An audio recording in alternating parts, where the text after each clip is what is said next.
Hello everyone. आज हम start करने वाले हैं हमारा प्रैक्टिस सेट 2.2 मैथ्स 2 का। ओके, चलिए। तो जैसा हम हमेशा करते हैं कि कोई भी एक्सरसाइज को शुरू करने से पहले या कोई भी प्रैक्टिस सेट को शुरू करने से पहले थोड़ा सा उसके फॉर्मूलाज और जो बाकी की चीज़ें हैं जो हमें उसमें यूज़ होने वाली है उसके बारे में हम हमेशा डिस्कस करते हैं। तो चलिए, इसमें भी पहले हम वही करते हैं, थोड़ा सा समझ लेते हैं कि ये जो प्रैक्टिस सेट है इसको हम सॉल्व कैसे करेंगे। तो देखो, यहाँ पर आपके पास जो प्रैक्टिस सेट 2.2 है, इस 2.2 में आपके पास दो फार्मूलाज हैं। ठीक है, एक का नाम है एप्लीकेशन ऑफ पाइथागोरस थ्योरम। पहले वाले का नाम क्या है? Application of Pythagoras theorem. Okay,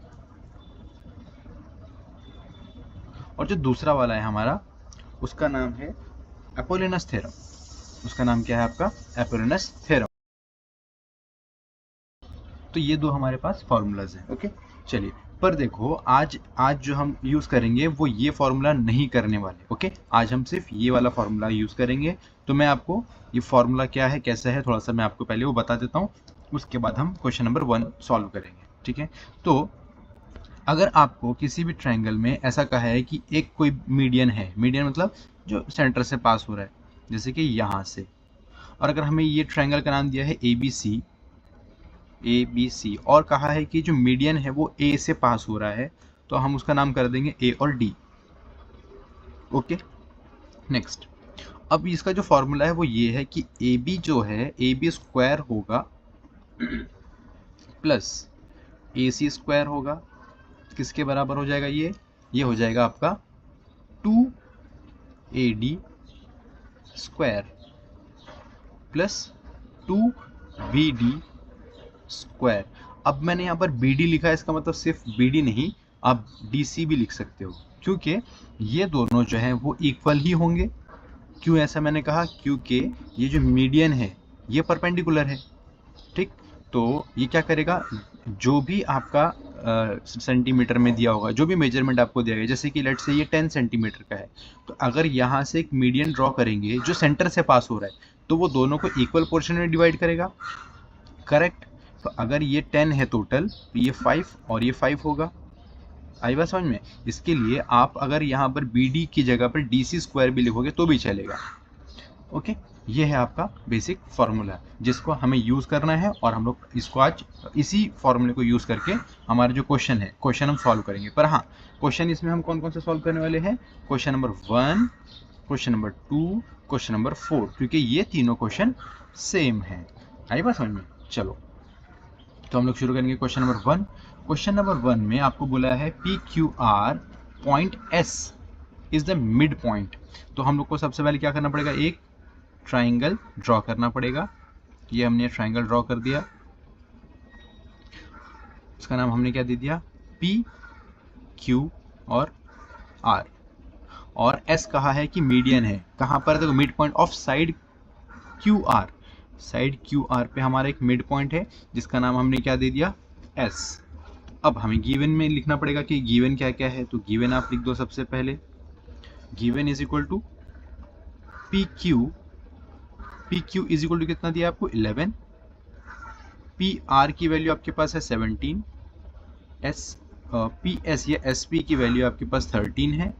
आपसे कहा है कि आपको QR को फाइंड करना है। आपको क्या बोला है? ये जो पूरा है इसको फाइंड करना है। तो देखो, अगर मुझे इस पूरे को फाइंड करना है तो मैंने अभी आपको थोड़ी देर पहले क्या बताया कि ये जो होता है ये इसके इक्वल होगा। तो मैं अगर ये ले लूँ या ये ले लूँ और उसको मैं मल्टीप्लाई बाय 2 कर दूंगा तो मुझे इस पूरे की वैल्यू मिल जाएगी। यही फॉर्मूला में मैंने आपको बताया था अभी। करेक्ट है? चलो, तो इसको हम लोग सॉल्व करते हैं फटाक से और इसका आंसर निकालते हैं। तो फॉर्मूला क्या है आपका? फॉर्मूला मैंने आपको बताया था ना, तो यहाँ पर आ जाएगा PQ का स्क्वायर प्लस PR का स्क्वायर इज इक्वल टू 2 क्या आएगा? मीडियन। तो मीडियन क्या है आपका? PS square plus 2। अच्छा, बीच में कुछ नहीं है यहाँ पर, इसका मतलब मल्टीप्लिकेशन है ना। मैंने आपको कई बार ये बात बताई है। अब इसमें से आप चाहे तो QS ले लो, आपको अच्छा लग रहा है तो QR ले लो, आप कुछ भी ले सकते हो। तो मैं यहाँ पर QS ले लेता हूँ। क्यू एस का स्क्वायर होगा। अच्छा, पी क्यू की वैल्यू कितनी आपको दी है 11 हो स्क्वायर, प्लस पी आर की वैल्यू आपके पास कितनी है 17 square is equal to 2 P S. P S मतलब 13 का square plus 2 multiply by Q S. आपको क्यू आर पता करना है ना, तो हमें क्यू एस या एस एस आर कुछ भी हम ले सकते थे, मैंने आपको स्टार्टिंग में बताया। चलिए, तो 11 का जो स्क्वायर होता है वो क्या होगा 121 प्लस 17 का कितना हो जाएगा 280, ये हो जाएगा 29 इज इक्वल टू 13 का कितना है आपका स्क्वायर 169 प्लस 2 क्यू एस। अब देखो मुझे क्यू एस की वैल्यू नहीं पता, इसके लिए मैं हर बार क्यू एस ही लिखना पड़ेगा मुझे। तो अब हम इन दोनों को प्लस कर देंगे, तो ये हो जाएगा आपका 10 1 carry 2 8 10 plus 1 11 1 carry 2 plus 1 3 plus 1 4, तो ये हो जाएगा आपका 410 is equal to 2 multiply by 169 plus 2 Q S square. अब हम इन दोनों को क्या करेंगे मल्टीप्लाई कर देंगे, तो 9 2 हो जाएगा 18 1 कैरी 6 2 12 प्लस 1 13 3 1 कैरी 2 1 2 प्लस 1 3, तो ये हो जाएगा 338। तो मैं यहाँ पर लिख देता हूँ 410 is equal to 338 plus 2 Q S square. अब ये यहाँ पर प्लस में है, इसको आप यहाँ पर लेके आओगे तो क्या हो जाएगा माइनस, तो ये आ जाएगा आपका 410 minus 338 is equal to 2 Q S का स्क्वायर। यहाँ तक बात समझ में आ गई। अब हम इन दोनों को क्या करेंगे माइनस कर देंगे, तो अब देखो ये माइनस करेंगे तो कितना आ जाएगा 410, यहाँ पर आ जाएगा 1, ये हो जाएगा 10 और ये हो जाएगा 3, तो 10 माइनस 8 करोगे तो आंसर आएगा 2, और 10 माइनस 3 करोगे तो आंसर आएगा 7, और 3 माइनस 3 करोगे तो आंसर आएगा 0। जिनको नहीं समझ में आया वो यहाँ पर देख लो, जिनको नहीं समझ में आया कि ये कैसे आया आंसर, तो यहाँ पर देख लो, बहुत सारे हैं जिनको नहीं समझ में आती बातें।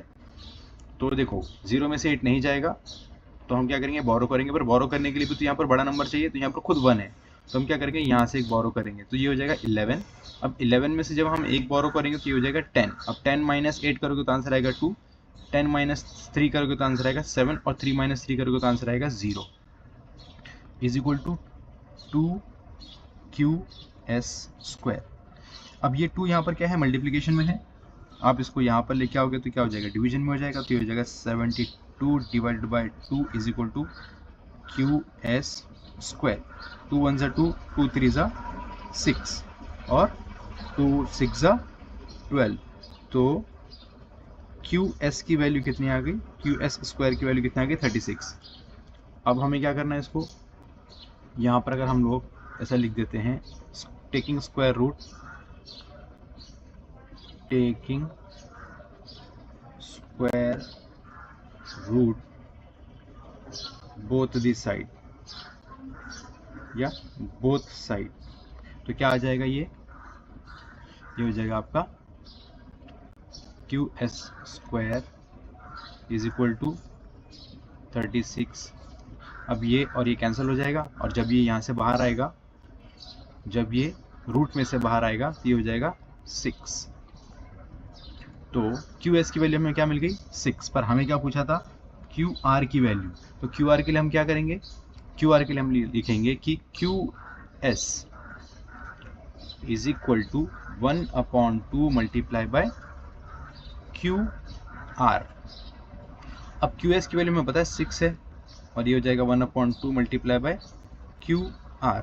तो ये यहाँ से जब यहाँ जाएगा, ये डिवीजन में है अभी, डिवीजन से जब ये ऊपर जाएगा तो ये हो जाएगा मल्टीप्लिकेशन में, तो ये आ जाएगा 6 multiply by 2 is equal to Q R. 6 2 12, तो क्यू आर की वैल्यू कितनी आ गई आपकी 12, यही आपको पता करना था। ठीक है, चलो क्वेश्चन नंबर 2 देखते हैं। क्वेश्चन नंबर 2 में बोला है कि in A B C AB is equal to 10 centimeter, AC is equal to 7 centimeter, BC is equal to 9 centimeter. Then find the length of the median drawn from the point C to side AB. अब हमें बोला है कि एक triangle है जिसका नाम क्या है ABC, ये रहा हमारा ए, ये रहा हमारा बी, ये रहा हमारा सी। अब उन्होंने क्या कहा है, अगर आप यहाँ पर अच्छे से देखोगे तो उन्होंने बोला है the median drawn from point C. Point C से एक मीडियन ड्रॉ किया गया है, यानी कि ये रहा आपका पॉइंट सी, यहाँ से आपने क्या किया, मीडियन ड्रॉ किया है। अब मीडियन ड्रॉ किया इसका मतलब ये दो पार्ट में उसको इक्वली डिवाइड कर रहा है। तो यहाँ से अब हमें पता तो चल गया कि ए बी जो है वो दो पार्ट में डिवाइड होगा, पर देखो हमें ए बी की पूरे की वैल्यू दी है ना, ए बी की जो है हमें पूरे की वैल्यू दी है, और हमें इसका कुछ नाम भी रखना पड़ेगा। तो इसका नाम क्या रख देंगे हम, लेट से इसको हम कर देंगे डी, क्योंकि ए बी तो हो गया, ए बी सी हो गया, हम इसको नाम दे देंगे डी। चलो यहाँ तक तो बात समझ में आ गई।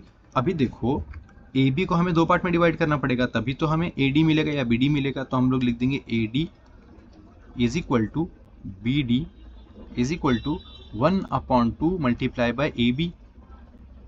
और ए बी की वैल्यू कितनी है आपकी, ए बी की वैल्यू आपके पास है 10। तो ये हो जाएगा आपका 2 1 2 2 5 10। तो A B sorry A D या फिर बी डी क्या वैल्यू आ गई उसकी, 5। क्लियर हो गई बात। नेक्स्ट, अब फॉर्मूला लगेगा कौन सा, हमारा जो मीडियन वाला फॉर्मूला है। तो यहाँ पर आप लिख दो कि A C square plus B C square is equal to 2 multiply by C D या D C plus 2 A D, ये स्क्वायर या सब पे। अगर आपको ये ऐसा नहीं बनाना है तो आप एक काम करो, आप इसको ऐसा भी बना सकते हो, कोई प्रॉब्लम की बात नहीं है इसमें। आप यहाँ पर सी दे दो नाम, यहाँ पर आप ए दे दो, यहाँ पर आप बी दे दो, और मीडियन को यहाँ से ड्रॉ कर दो जिसका नाम हो जाएगा डी। देखो दोनों तरीके हैं, आपको अगर ऐसा लगता है कि ये इजी है तो आप ये बना दो, आपको लग रहा है कि ये भी ठीक है तो चलने दो, कोई बात नहीं। चलो अब हमने कर लिया, अब हमें वैल्यू पुट करनी है। तो ए सी की वैल्यू कितनी है आपके पास, देखो ए सी की वैल्यू आपको बोला है कि 7 है, तो मैं यहाँ पर लिख दूंगा 7 स्क्वायर प्लस बी सी की वैल्यू आपको दी है 9, तो आप यहाँ पर लिख दो 9 square is equal to 2 multiply by D C. तो डी सी की तो वैल्यू हमें पता ही नहीं ना, तो हम डी सी को एज इट इज लिख देंगे plus 2 A D, 2 multiply by A D का स्क्वायर। ए डी की वैल्यू आपको क्या मिली है, देखो ए डी की वैल्यू आपको मिली है 5, तो आप यहाँ पर लिख दोगे 5 स्क्वायर। 7 का स्क्वायर क्या हो जाएगा 49 प्लस 9 का स्क्वायर हो जाएगा 81 is equal to 2 D C square plus 2 multiply by 5 का स्क्वायर कितना हो जाएगा 25, और 25 मल्टीप्लाई बाय 5 करोगे तो 25 मल्टीप्लाई बाय 2 करोगे तो कितना आंसर आएगा 50, और ये एज इट इज रहेगा हमारा 2 D C square is equal to, ये दोनों का प्लस कर दो तो 9 + 1 कितना हो जाएगा 10, 1 कैरी, 4 + 8 12 + 1 13, तो ये हो जाएगा 130। अब ये 130 में से 50 को माइनस कर दो, ये 50 प्लस में यहाँ पर आएगा तो क्या हो जाएगा माइनस, तो यहाँ पर लिख दो आप 130 minus 50 is equal to 2 D C square. 130 minus 50 करोगे तो आंसर कितना आएगा 0, एज इट इज आ जाएगा, और ये हो जाएगा आपका 80 हो जाएगा आपका, राइट, और ये हो जाएगा 2 डी सी स्क्वायर। चलो तो ये जो है ये यहाँ पर आके अब ये मल्टीप्लिकेशन में यहाँ पर आएगा तो डिवीजन में हो जाएगा, तो ये हो जाएगा 80 divided by 2 is equal to D C square. 2 1 2 2 2 2 4 8 0 as it is. अब यहाँ पर आपको मिल गया कि 40 is equal to D C square. अब आपको ये बताना है कि 40 किसका स्क्वायर है, तो देखो यहाँ पर हम लोग पहले फैक्टर निकाल लेते हैं ताकि ईजी हो आगे सॉल्व करने में। हम 2 से इसको सॉल्व करेंगे, 2 2 4 0 as it is, 2 1 2 0 as it is, 2 5 10, 5 1 5। ये दोनों का पेयर बन जाएगा और ये दोनों का पेयर बन जाएगा। तो पेयर इन द सेंस की पेयर नहीं बनेगा ना, मतलब मैं कुछ और बोलना चाह रहा था। तो ये दोनों का अपने पेयर बना, अब जो पेयर बन गया वो तो जाएगा बाहर, और जिन दो का नहीं बना पेयर वो हो जाएंगे अंदर। तो 5 2 से क्या हो जाएगा 10, ठीक है। तो जब हमने यहाँ पर आप लिख दो taking square root both the side, taking square root both side. तो जब आप दोनों साइड ये लोगे, रूट लोगे, तो आपको क्या मिलेगा आंसर? यहाँ पर आप लिख दो DC स्क्वायर रूट में इज इक्वल टू 40। जब ये DC बाहर आएगा तो ये कितना आ जाएगा आपको? 2√10, जो मैंने अभी आपको करके बताया था। तो हमें क्या पूछा था? जो आपका लेंथ ऑफ द मीडियन, तो लेंथ ऑफ द मीडियन हमने बता दी। हमें पूछा था ये ना, find the length of the median, तो हमने बता दी है लेंथ ऑफ द मीडियन कितनी है आपकी? 2√10। यहाँ तक बात समझ में आ गई? चलो अब हम देखेंगे question number 4।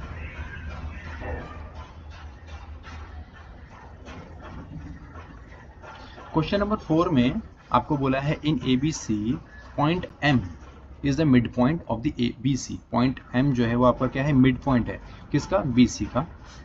If AB square plus AC square, यानी कि ये और ये हम अभी करेंगे ना, उसका फॉर्मूला लगाते हैं कि AB square plus AC square. तो उन्होंने कहा है कि AB square plus AC square की जो वैल्यू है वो है आपका 290, और AM जो है इसकी जो वैल्यू है आपको दी है 8 सेंटीमीटर। आपको बोला है कि इस पूरे की वैल्यू आप बताओ। अब इस पूरे की वैल्यू बताने के लिए मैंने आपको अभी पिछले वाले जो क्वेश्चन था उसमें मैंने आपको बताया कि BC जो है वो हाफ होगा किसका? BM का।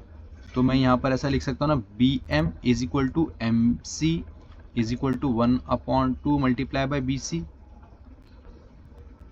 यही होगा, हाफ हो जाएगा। तो मैं यहाँ पर लिख सकता हूँ कि BC या BM या MC, दो में से किसी भी एक वैल्यू को मैं ले सकता हूँ। चलिए, पर देखो हमें तो ये पूरा अभी तक इसमें कोई वैल्यू है नहीं, तो हम BC के ऊपर कोई वैल्यू लगा के उसको डिवाइड करके नहीं बता सकते हैं। आइए मेरी बात सुनिए। तो हम लोग सबसे पहले यहाँ पर लिखेंगे, क्या लिखेंगे? फॉर्मूला लिख लेते हैं हम।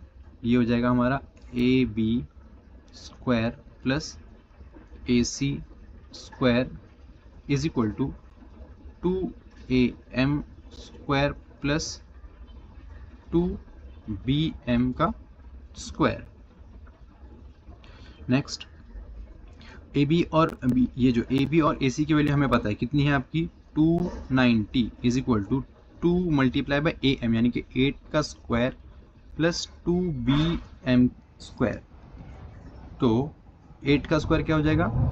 64 multiply by 2 plus 2BM square is equal to 290। अब ये दोनों को आप मल्टीप्लाई कर दो, तो ये हो जाएगा आपका 4 2 ज़ा 8, 6 2 ज़ा 12 is equal to 290 plus 2BM square. अब ये यहाँ पर क्या है? प्लस में है, आप इसको यहाँ पर लेके आओगे तो हो जाएगा माइनस में। तो आप इसको यहाँ पर लेके आके माइनस कर दो तो ये हो जाएगा आपका 290 minus 128 is equal to 2BM square. तो इसका आंसर आएगा आपका 290 को अगर आप माइनस करते हो 128 से, तो ये हो जाएगा 8, ये हो जाएगा 10, ये हो जाएगा 2, ये हो जाएगा 6, ये हो जाएगा 1, तो 162। क्या आपका आंसर आया? 162 is equal to 2BM square. अब ये मल्टीप्लिकेशन में यहाँ पर आएगा तो हो जाएगा डिवीजन में, तो आप क्या करो इसको 162 divided by 2 is equal to BM square. तो 2 1 ज़ा 2, 2 8 ज़ा 16, 2 1 ज़ा 2, ये हो गया आपका 81 is equal to BM square. अब आप यहाँ लिख दो taking square root both side. जब आप दोनों साइड स्क्वायर रूट लोगे तो आपको क्या मिलेगा? BM is equal to 9। 9 कैसे मिला? क्योंकि 81 किसका स्क्वायर है? 9 का तो स्क्वायर है। तो आपको मिल गया BM की वैल्यू। पर क्या आपको BM की वैल्यू बतानी थी क्या? नहीं, आपको किसकी वैल्यू बतानी थी? BC की वैल्यू। तो यहाँ पर मैं लिख देता हूँ, ये मैं हटा रहा हूँ, यहाँ पर मैं क्या लिखूंगा कि BM is equal to 1/2 multiply by B C, और बी एम की वैल्यू कितनी है 9 multiply by 2 is equal to B C. अब ये मल्टीप्लीकेशन कहाँ से है, ये यहाँ से यहाँ जाएगा, तो ये हो जाएगा 9 2 18 is equal to B C, और बी सी की वैल्यू कितनी आ गई आपकी 18। यही आपको बताना था, ठीक है। चलो बाकी का जो है हम वो देखेंगे नेक्स्ट क्लास में। ओके चलिए, थैंक यू।